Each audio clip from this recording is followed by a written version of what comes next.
વડોદરા શહેરના national highway 48 પર ધનિયાવી ચોકડી નજીક ગંભીર અકસ્માતની ઘટના સામે આવી છે। સુરતથી અમદાવાદ તરફ જઈ રહેલો ટ્રક સ્ટીયરિંગ પરથી કાબુ ગુમાવતા પલટી ખાઈ ગયો હતો। માહિતી મુજબ અચાનક આવેલા વાવાઝોડાના કારણે રસ્તા પર વીજ થાંભલો પડી ગયો હતો।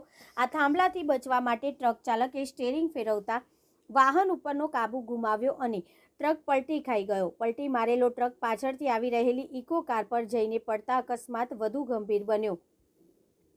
આ ઘટનામાં ટ્રક ચાલક અને ઇકો કાર ચાલક બંનેને ઈજાઓ પહોંચી હતી। અકસ્માત થતાં જ વિસ્તારમાં અફરાતફરીનો માહોલ સર્જાયો હતો।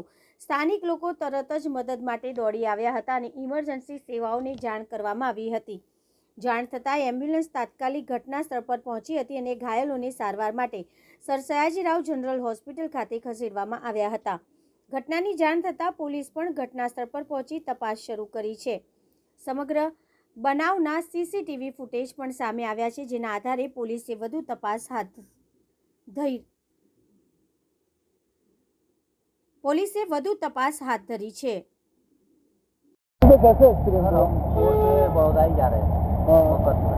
कैसे हुआ एक्सीडेंट? सर वो ट्रक के आगे खंभा आ गया, ट्रक के ऊपर खंभा गिरा, वो कट मारा तो ट्रक पलटी हो गया। उसमें लकड़ी थी ना हमारे ऊपर आ गई और ट्रक का भी कुछ भाग आपके ऊपर गिरा? हाँ उसका वो भाग हमारे ऊपर। कौन कौन को चोट किस चीज को लगी थी? ट्रक वालों को ज़्यादा चोट कर लगी। कितने लोग सवार थे आपकी गाड़ी में? हमारे साथ वही है, मैं और ड्राइवर।